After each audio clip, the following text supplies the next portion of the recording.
Hello दोस्तों, मैं दीपक मसीह और मेरा चैनल में आप सबों का बहुत बहुत स्वागत है। परमेश्वर के वचन के साथ मैं आप लोगों की सेवा में हाजिर हूँ।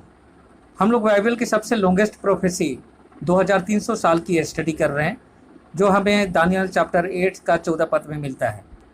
और अब तक हम लोगों ने 490 साल का सफ़र तय किया है, जो हमें 34 एडी तक पहुँचाता है। दोस्तों, इसके बाद का सफ़र आज हम लोग शुरू करते हैं। तो सफ़र तय करने से पहले एक बार फिर से उस पद को हम लोग देख लेते हैं। और उसने मुझसे कहा, 2300 रात दिन तक उसके बाद पवित्र स्थान पुनः प्रतिष्ठित किया जाएगा। दोस्तों, इस 2300 साल की प्रोफेसी का सफ़र हम लोग 457 बीसी से किया।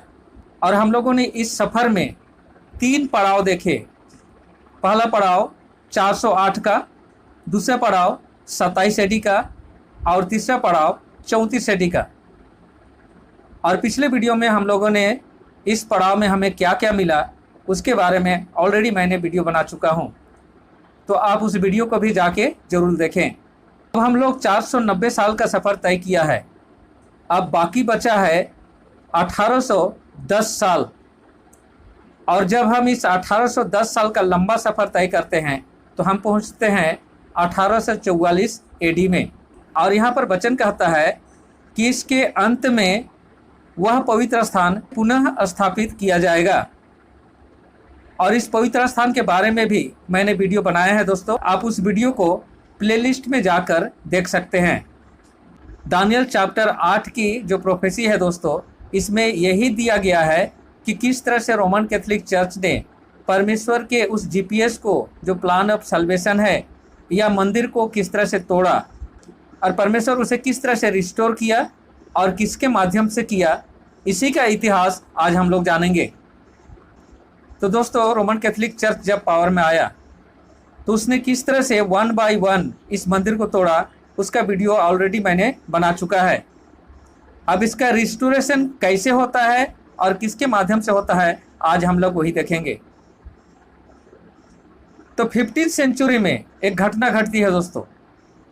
रोमन कैथोलिक चर्च का एक फादर जिसका नाम था मार्टिन लूथर, उसे कहीं से बाइबल मिल जाता है, क्योंकि रोमन कैथोलिक चर्च यही सिखाते हैं कि कर्मों के द्वारा ही उद्धार होगा।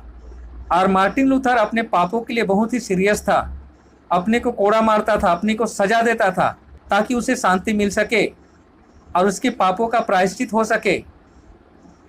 लेकिन जब उसे बाइबल लिखा हुआ मिला, कर्मों से नहीं बल्कि विश्वास के द्वारा हमारा उद्धार है, और उसकी सोच को अपसाइड डाउन कर दिया।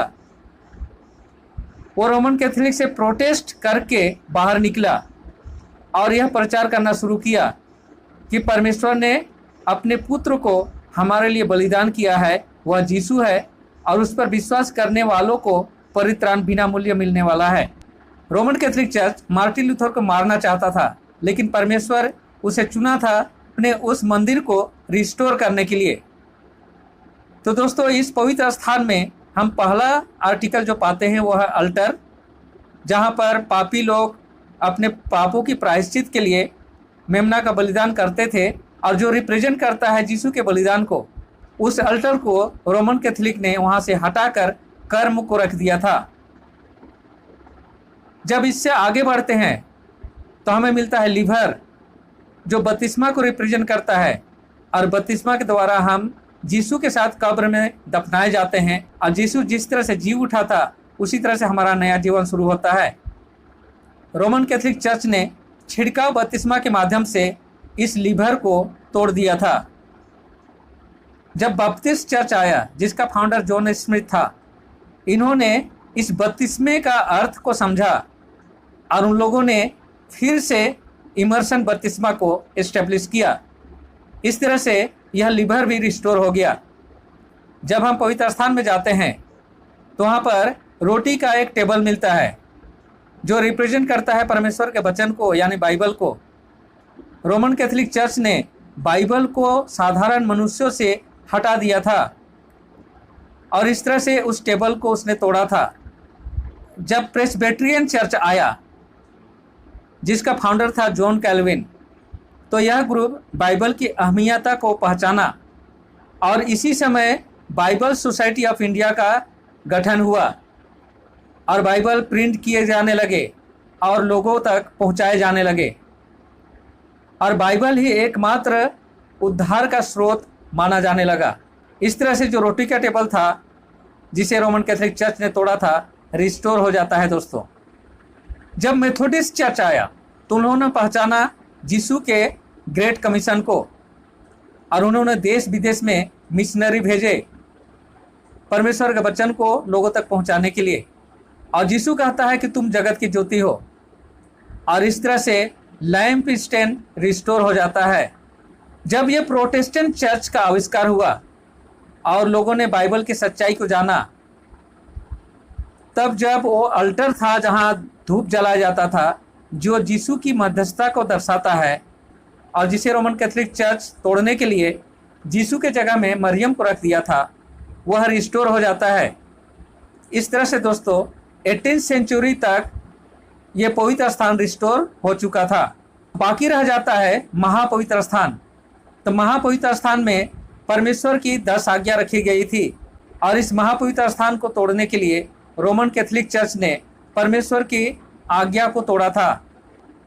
अब last and final seventh day Adventist church आता है 18वीं सेंचुरी में, और इन्होंने परमेश्वर की आज्ञा की अहमियत को पहचाना, क्योंकि उन्होंने प्रकाशित वाक्य 12 अध्याय का 17 पद को अच्छी तरह से समझा, जहां लिखा है, और अजगर स्त्री पर क्रोधित हुआ और उसकी शेष संतान से जो परमेश्वर की आज्ञा मानती है और यीशु की गवाही पर स्थिर है, युद्ध करने निकला। तो दोस्तों जो परमेश्वर की आज्ञा मानती है वही परमेश्वर की प्योर चर्च है। इस बात को 7 डे एडवेंटिस्ट लोगों ने पहचाना, और इस तरह से परमेश्वर का मंदिर का वह विशेष भाग यानी महापवित्र स्थान रिस्टोर हो जाता है। और ये रिस्टोर 1844 में होता है दोस्तों, और 1844 वह समय है दोस्तों जब 7th डे एडवेंटिस्ट चर्च का जन्म होता है। तो प्यारे दोस्तों, हम लोगों ने 2300 साल की जो लॉन्गेस्ट प्रोफेसी है उसका अंतिम पड़ाव में पहुंचकर हम लोग पाते हैं कि वह पवित्र स्थान फिर से रिस्टोर हो चुका है। और जब यह पवित्र स्थान रिस्टोर हो चुका है तो यहाँ पर सेवकाई भी जरूर होगी दोस्तों। तो अगले वीडियो में हम लोग इसके बारे में जानेंगे। तो मिलते हैं अगले वीडियो में, तब तक के लिए परमेश्वर का आशीष का आनंद लीजिए। परमेश्वर आप लोगों के साथ हो। धन्यवाद।